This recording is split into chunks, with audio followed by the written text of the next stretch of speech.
Se lo escucho. ¿Cómo están, compañeros? Muy buenas noches con todos. Bienvenidas a la clase. Vamos a ver si se conecta algún otro compañero o compañera más, ¿sí? Para poder empezar la temática del día de hoy. ¿Cómo han pasado?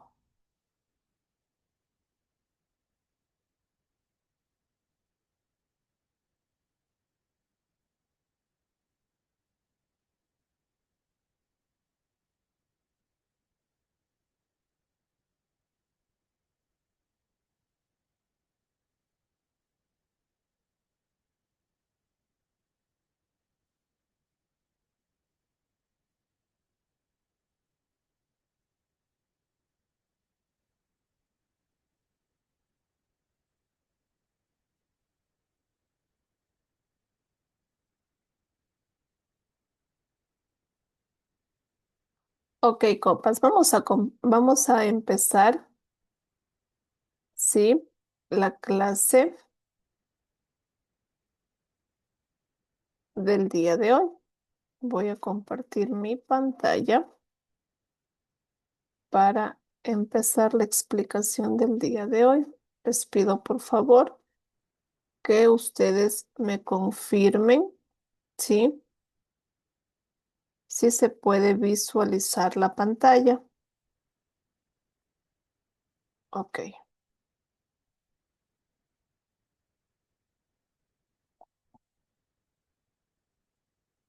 ok, compañeros, me confirman por favor si se puede visualizar.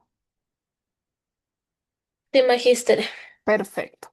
El día de hoy, compañeras, vamos a trabajar acerca de la temática, específicamente cómo la metodología dentro de la enseñanza y aprendizaje, pues básicamente nos da un camino, nos orienta, ¿sí? Para obtener un aprendizaje activo dentro de nuestra carrera, de nuestra profesión, que es la educación básica. En esta oportunidad, nosotros vamos a descubrir cómo los métodos de enseñanza, pues al docente de educación básica le permite transformar el aula y asimismo poder convertirnos en esa guía donde somos los que promovemos el aprendizaje activo.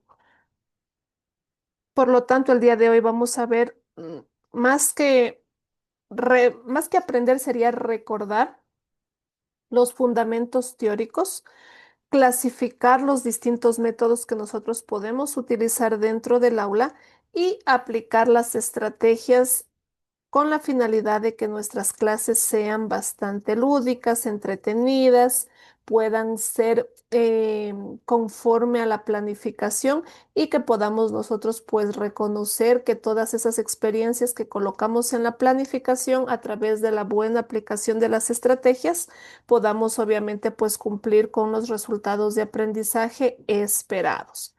Como ustedes ya conocen, pues es normal para todos nosotros entender que el docente del siglo XXI, pues obviamente ha cambiado, ha mejorado, ha evolucionado, se ha transformado y pasó de ser básicamente ese docente de forma tradicional a ser un transmisor o un guía de aprendizaje. Si bien el rol del maestro anteriormente era básicamente conocido como la única fuente de conocimiento, era el único que podía transmitir información de forma unidireccional, pues obviamente comparando con las mejoras, con todos los desafíos que los docentes actualmente tenemos que tener, pues podemos ver que el rol del maestro actual es más bien de un orientador, de un transmisor, perdón, de conocimiento, de aprendizaje.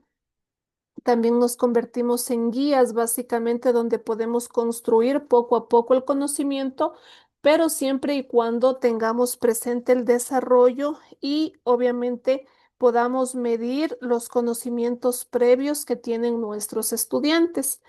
Si bien, compañeros, la práctica docente actual demanda un cambio enorme, no solamente de forma, sino también de concepto, es importante conocer que cuando nosotros podemos aplicar los distintos métodos de enseñanza-aprendizaje, pues tenemos la oportunidad de mejorar nuestro contexto educativo.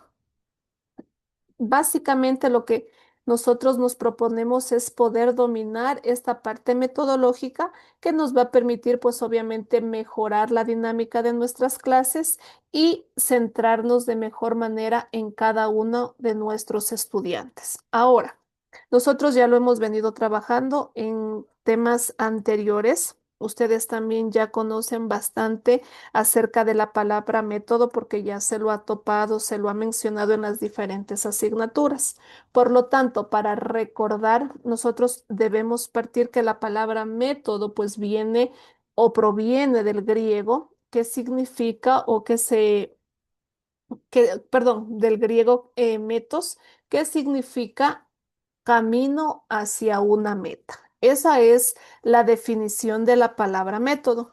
Y partiendo de la definición que es camino hacia una meta, pues nosotros podemos entender de mejor manera que el método aplicado en la educación pues va a ser el conjunto de acciones que tiene el docente de forma muy organizada y consciente con la finalidad de poder alcanzar un objetivo de aprendizaje específico en mis estudiantes.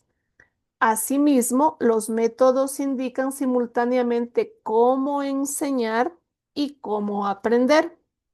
Por lo tanto, cuando el método es adecuado según la realidad y el contexto de los estudiantes, el maestro va a tener mayor asertividad al momento de dictar su clase. ¿Por qué? Porque cuando nosotros utilizamos los métodos adecuados, pues básicamente estamos constituyendo componentes muy dinámicos que sean flexibles, que nos van a permitir brillar en el proceso educativo. Ahora, cuando nosotros utilizamos la palabra método y esta palabra se repite en el currículo, compañeros, es importante que recordemos que el método no es una receta rígida, que nosotros no la podemos cambiar por nada del mundo. Al contrario, nosotros podemos cambiarla porque estos métodos se prestan para ser nuestra guía de manera flexible y con la única finalidad de que estos métodos se puedan adaptar al contexto de mis estudiantes y sin dejar de lado a nuestros objetivos de aprendizaje. Ahora, como maestros de educación básica es importante, compañeros, que ustedes reconozcan las características claves que tienen nuestros métodos de enseñanza y que se utilizan directamente dentro del aula clase. Una de las primeras características clave de estos métodos es la organización intencional. ¿De qué habla esta organización o por qué se caracteriza? Porque a través de la organización intencional, nosotros podemos estructurar la actividad del docente como la del estudiante de manera planificada. Recuerden que la planificación es muy importante. Asimismo, en mi planificación yo tengo que redactar y plasmar la relación directa que tienen mis objetivos de la clase con los objetivos del aprendizaje y el contenido curricular que yo voy a enseñar. Yo no puedo olvidarme jamás que el contenido siempre tiene que ser flexible y adaptable, con la finalidad de poderlos combinar en caso de que se presente o se manifestase alguna necesidad específica. Todas estas características clave me permiten recordar y poner en práctica que dentro del proceso de enseñanza y aprendizaje, el estudiante, los estudiantes son el centro, son ellos que a través de sus características individuales y grupales son los protagonistas de este proceso. Y finalmente, no puedo olvidar de la formación integral, en donde como docentes debemos favorecer, compañeros, la educación en valores, el buen desarrollo del aprendizaje significativo, que me va a permitir a mí formar grandes seres humanos, no solo en la parte cognitiva, sino también en la parte ética. Ahora, ¿para qué los métodos nos sirven? ¿Por qué son tan importantes y por qué se vuelven en esos pilares fundamentales del proceso de educación? Porque a través de ellos, como maestros, nosotros podemos optimizar el aprendizaje de la mejor manera posible según el nivel de desarrollo de nuestros estudiantes. A través de estos métodos y la teoría, así lo dicen los expertos, nos permiten a nosotros poder aprovechar todos los recursos. Es por eso que el docente de educación básica es extremadamente creativo, porque aparte de aprovechar todos los recursos, tiene un muy buen manejo del tiempo, sabe utilizar los recursos materiales, no solo los tangibles, sino también los intangibles. También hablamos de una gran cantidad de recursos humanos que el docente utiliza al momento de enseñar y sobre todo siempre está observando qué recursos puede utilizar dentro de todo el contexto educativo disponible.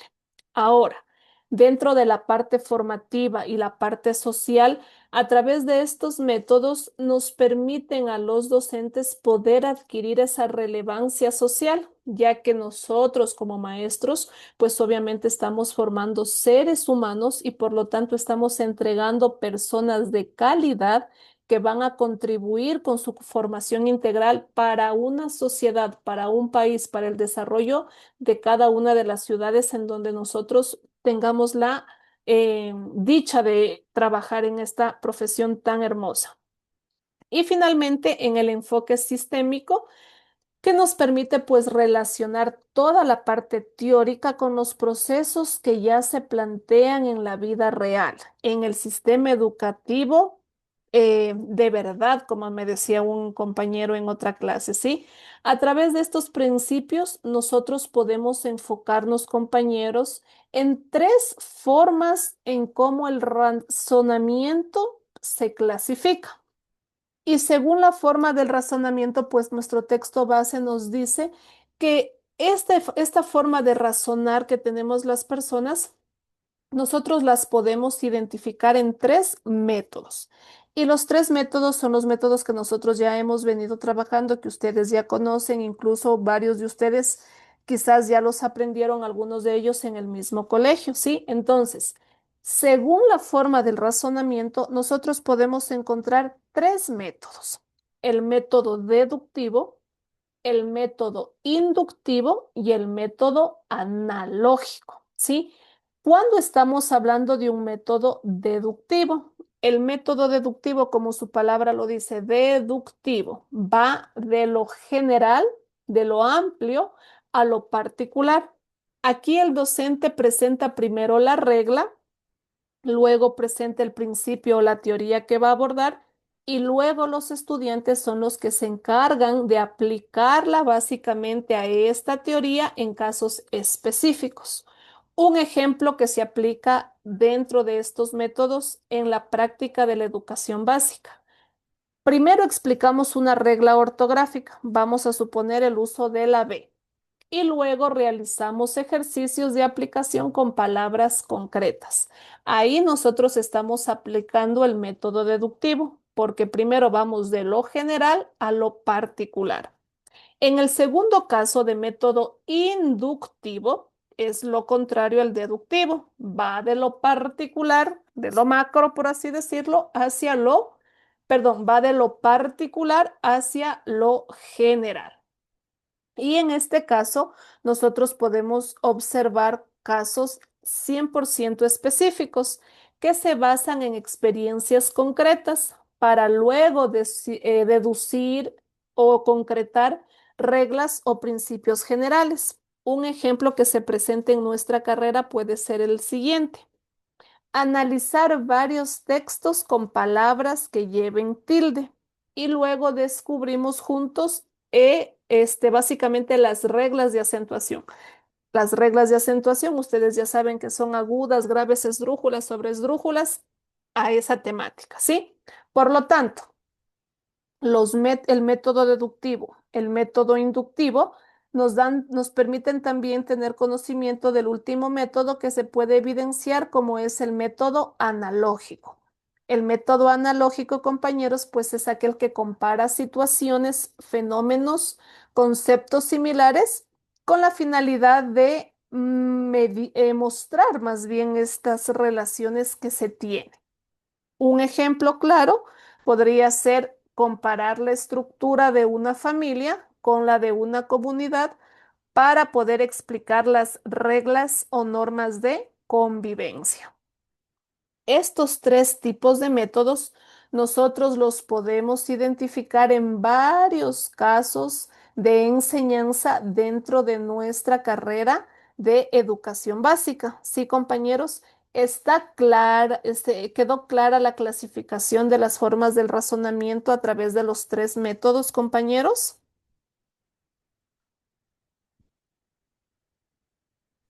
Sí, Magíster. Ya, Buenas noches. ¿cómo está? Muy buenas noches.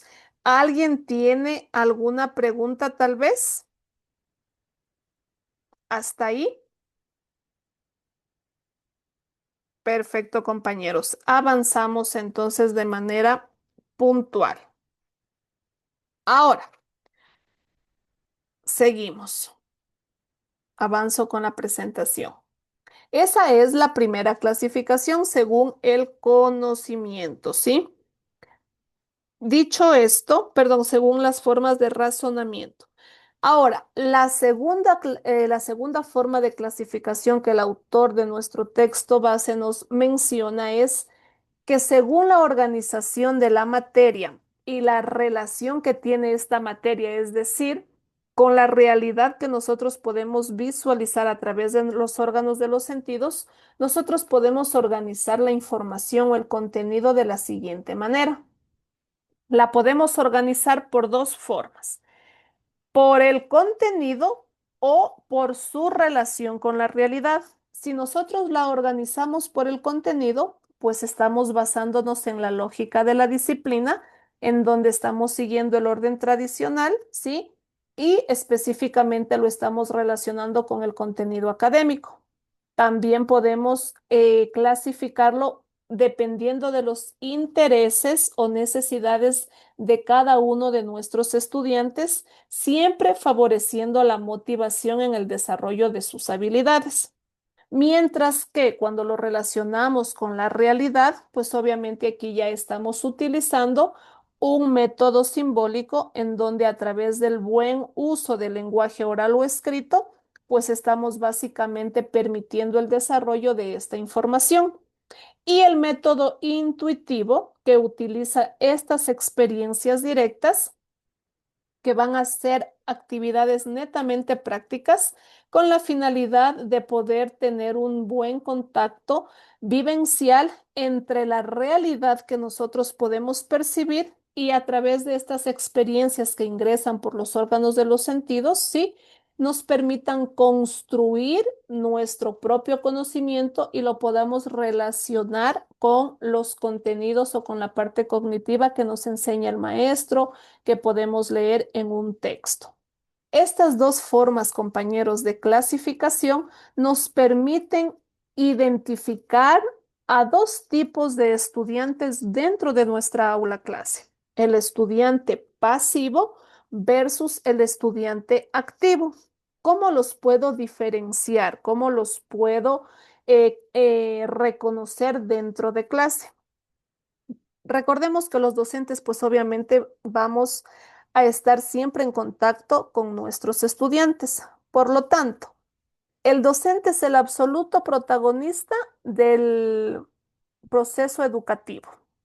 En este enfoque, los estudiantes adoptan un rol receptivo, receptivo de información, y se limitan a escuchar, se limitan a observar, tienden siempre a memorizar la información y por lo general toda la información que ellos reciben se las transmiten a través de una participación activa en donde ellos poco a poco van construyendo su aprendizaje.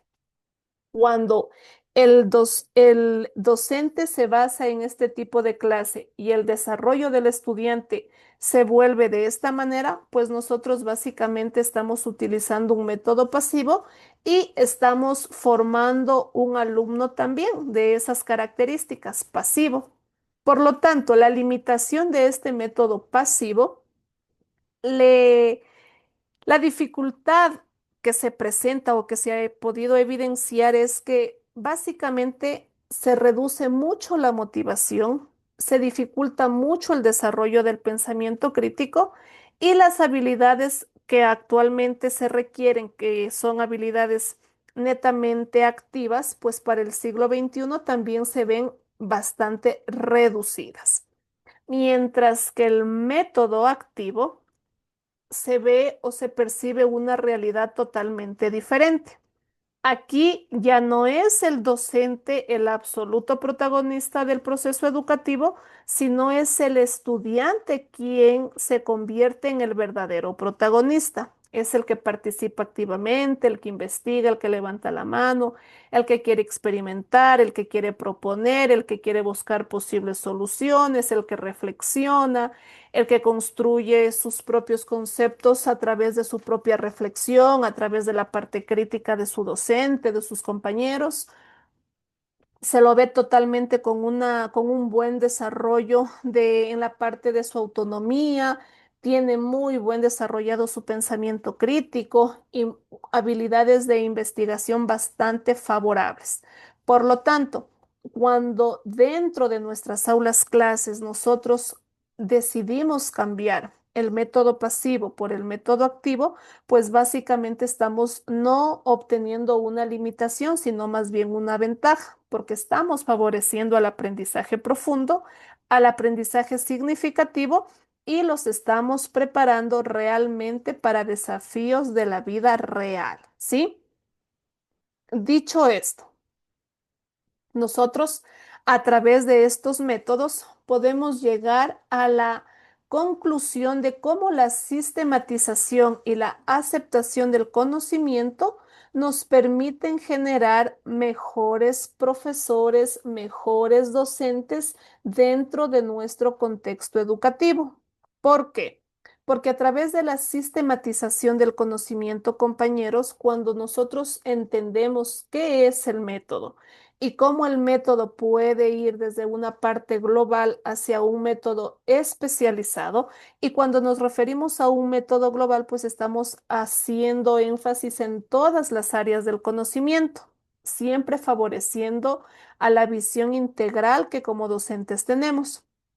Vamos desde el método globalizado, que son todas las áreas del conocimiento, vamos a ir de forma más específica con un método especializado donde ya nos situamos y nos enfocamos con una sola asignatura, ¿sí? Y luego viene la parte de el nivel de aceptación de lo que los maestros hemos enseñado, ¿sí?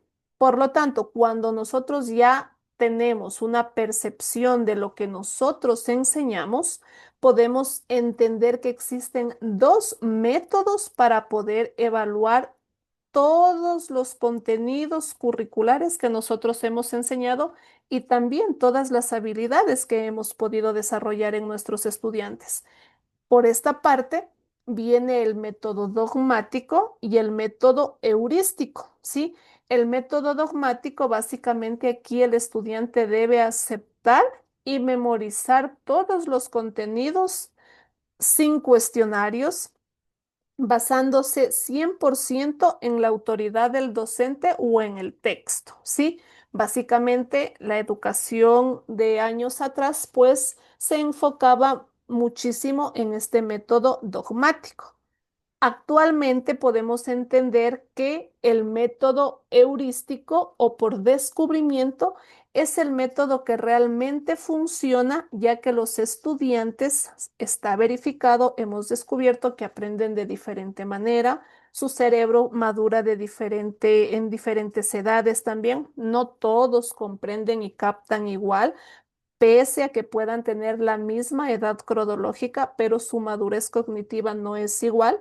Por lo tanto, compañeros, el método heurístico o por descubrimiento, pues habla claramente que el estudiante es el que descubre, comprende y construye el conocimiento antes de memorizarlo y a través del desarrollo de sus capacidades investigativas va interiorizando de mejor manera todos los conceptos. ¿Sí, compañeros? Ahora, aquí yo tengo cuatro ejemplos prácticos que nosotros podemos evidenciar, palpar, cuando tratamos de entender la teoría con la práctica que vivimos en una aula real. ¿Sí? Tenemos cuatro métodos y cómo estos cuatro métodos se pueden manifestar con situaciones reales en la enseñanza de la educación básica.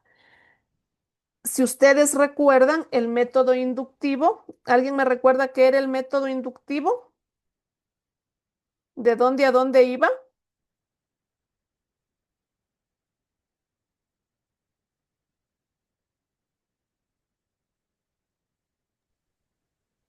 De lo particular a lo general, Ya, ¿será? perfecto.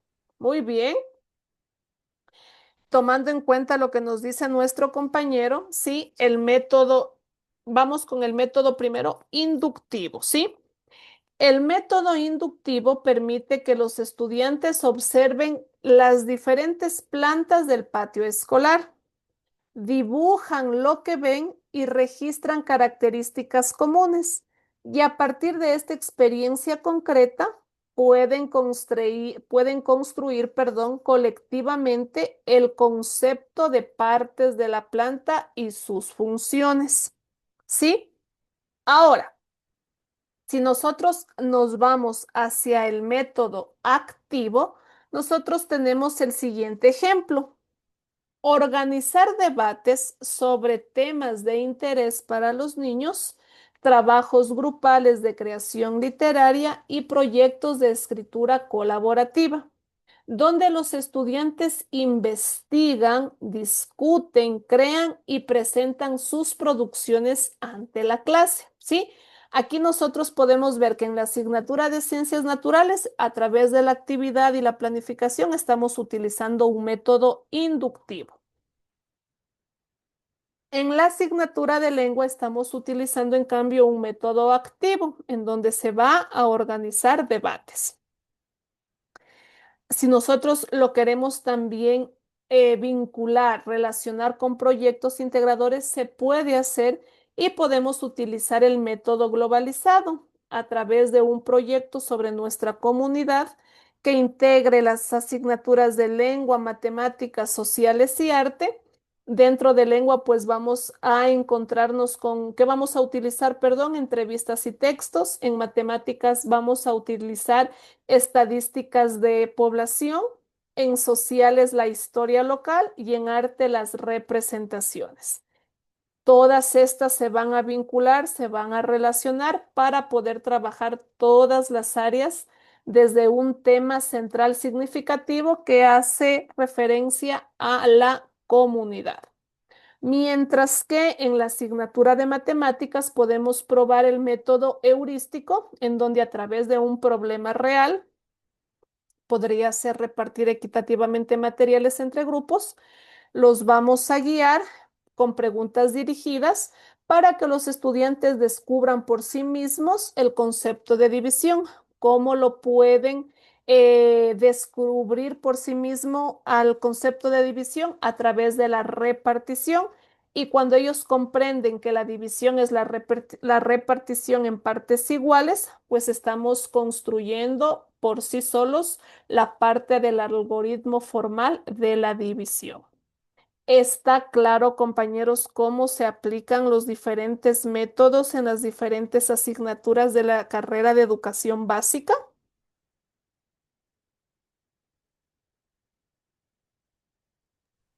Sí, magíster. Perfecto.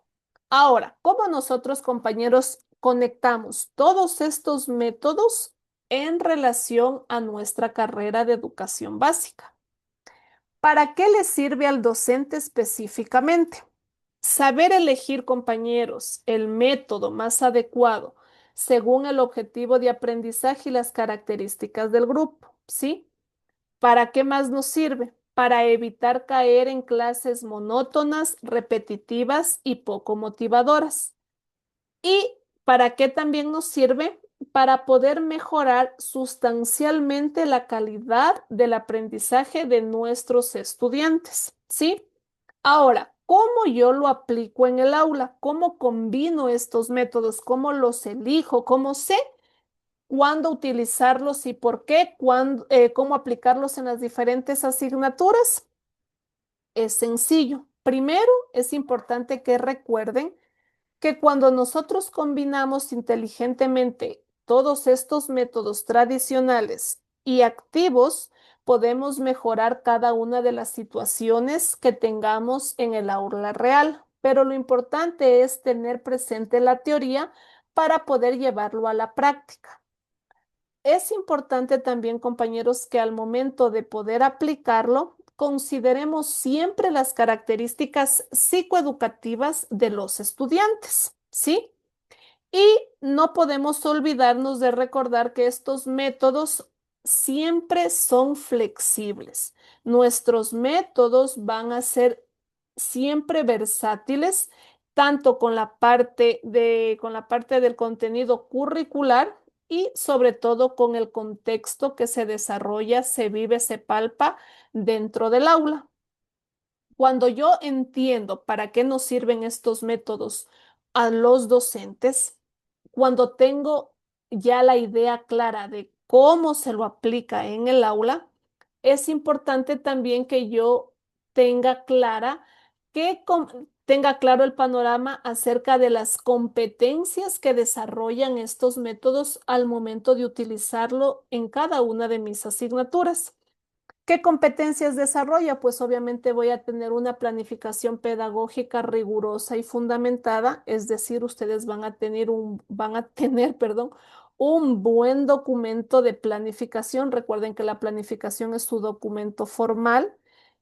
Asimismo, ustedes van a poder tener una buena toma de decisiones netamente con con las guías didácticas, de manera que sus guías didácticas sean conscientes e informadas.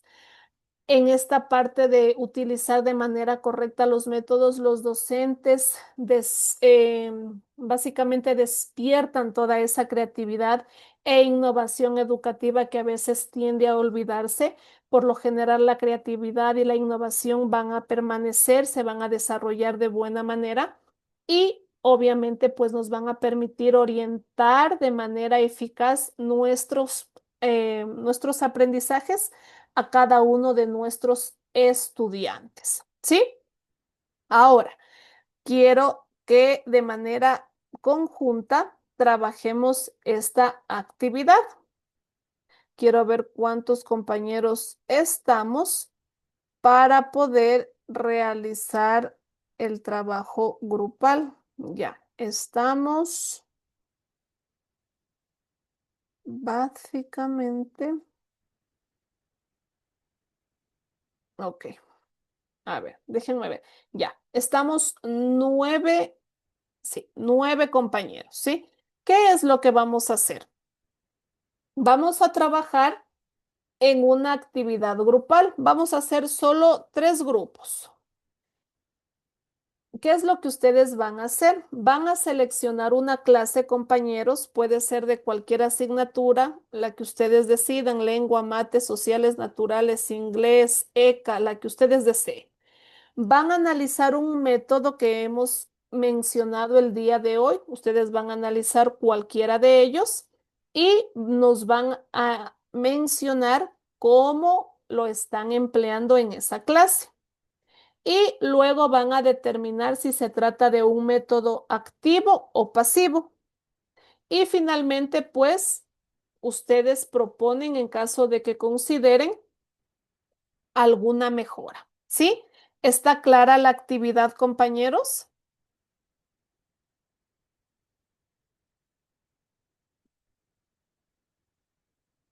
Sí, magíster, Ya, entendido.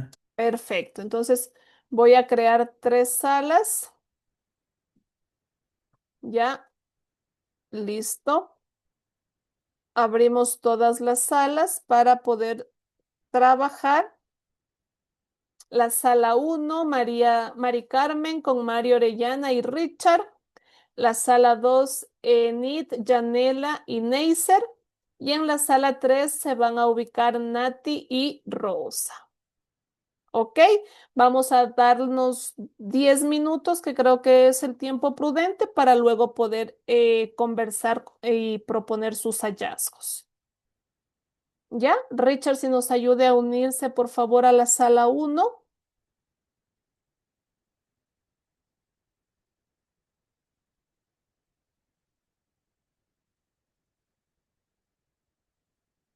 Richard.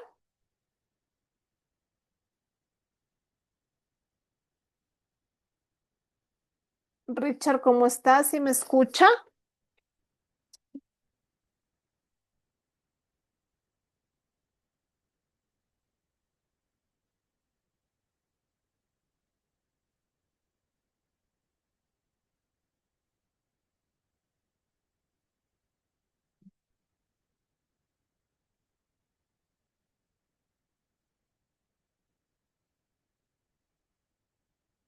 Richard.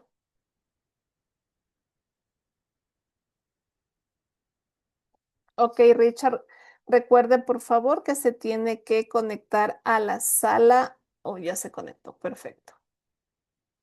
Vamos a esperar entonces para que puedan revisar su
Ok, compañeros, ¿cómo les fue? Vamos a ver sus hallazgos, vamos a socializar, vamos a escucharlos. Están los integrantes de la sala uno.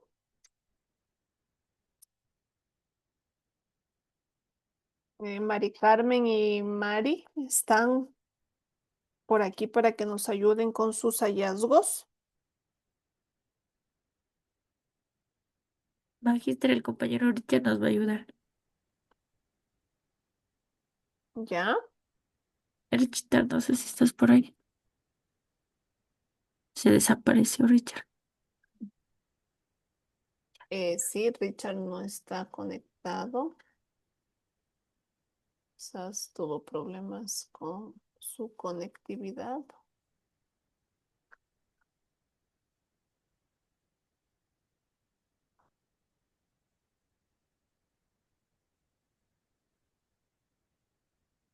Sí, mientras las compañeras o esperamos que se reintegre Richard, tal vez las compañeras de la sala 2 que puedan mencionarnos qué asignatura y con qué método trabajarían y cuál es la temática.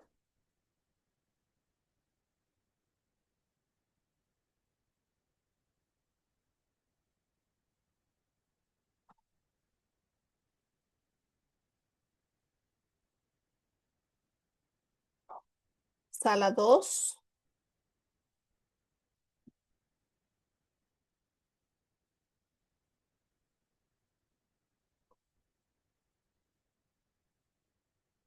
la sala 3, compañeros. Natalie y Neisser, Janela, Enid.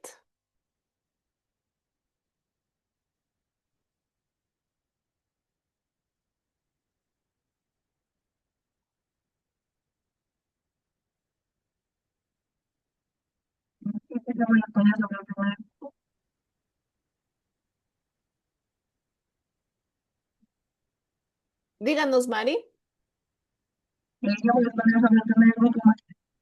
¿Ya?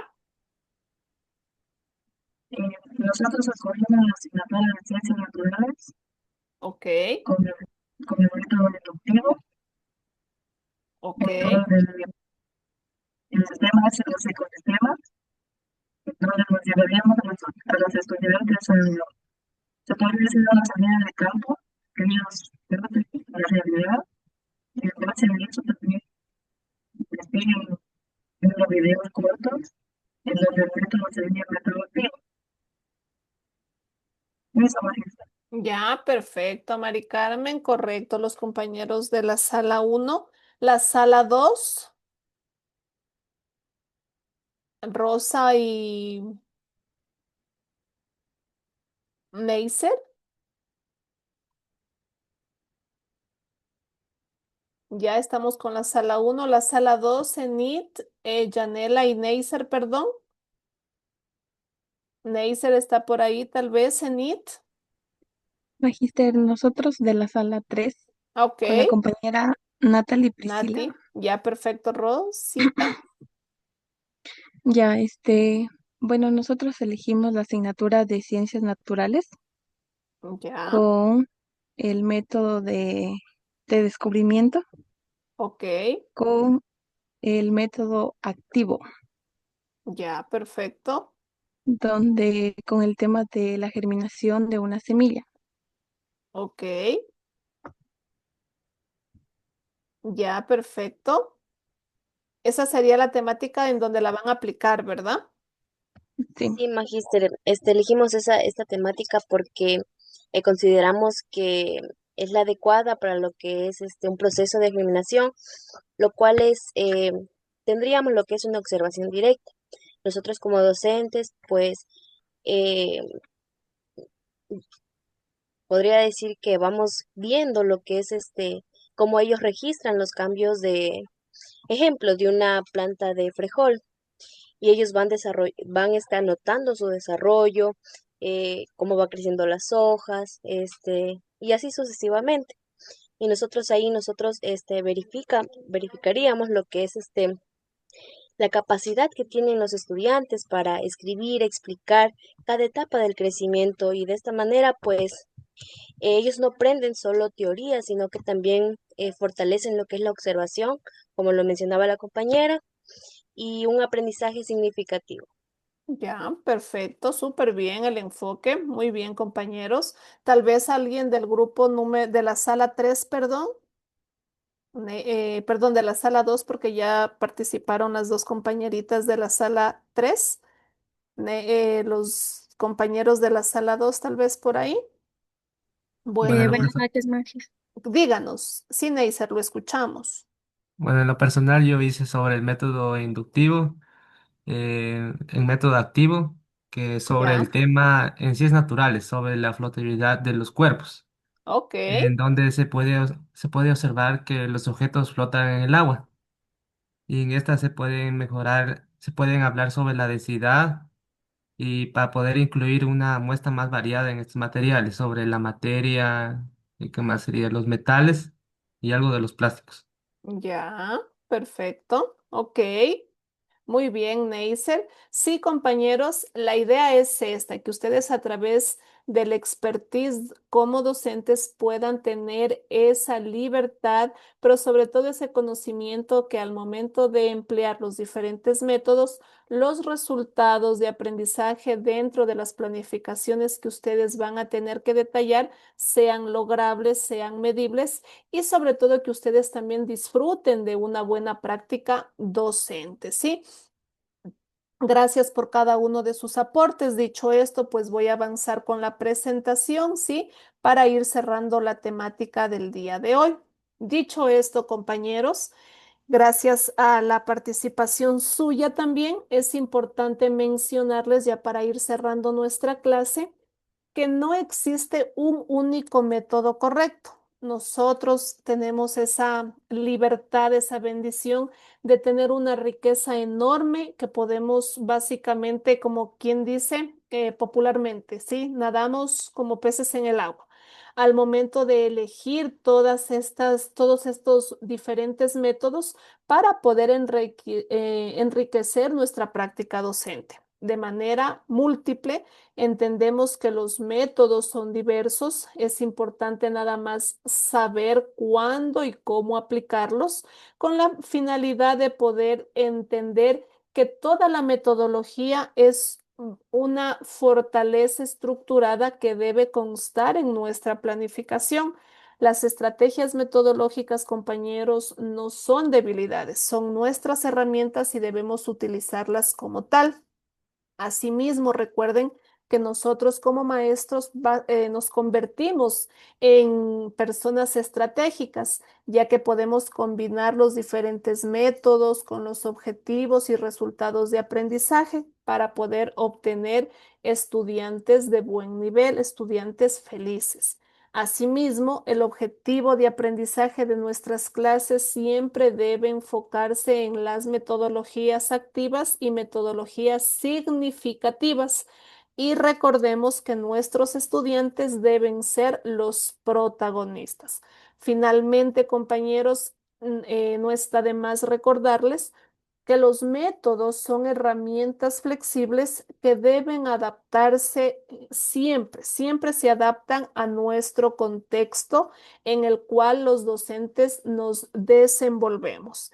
Y así, pues obviamente tenemos esa habilidad de poder responder, acoger las diferentes necesidades emergentes y poder dar una solución a cada situación que se nos presente dentro del aula clase. Sí, compañeros, pues finalmente recordarles que cuando nosotros utilizamos de manera adecuada los métodos, pues la importancia de nuestro perfil como docentes de educación básica es ser arquitectos de los aprendizajes que van a poder transformar la vida de nuestros estudiantes. Sí, compañeros, dicho esto, pues vamos a cerrar la clase del día de hoy. No sé si ustedes tienen alguna pregunta tal vez. Caso contrario, pues quedaríamos hasta aquí.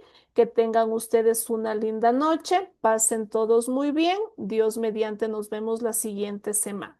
Si es que hay preguntas, adelante, y si no, pues procedemos a despedirnos. Gracias, Magister. Buenas noches. Que tenga una linda noche, Mari. Gracias, Magister. Muy Buenas buenas noches, noches. Richard, Gracias, Mari, Magister. Buenas Carmen, muy noches. buenas noches, Rosita, muy buenas noches. Richard y Rosita, descansen, pasen muy bien.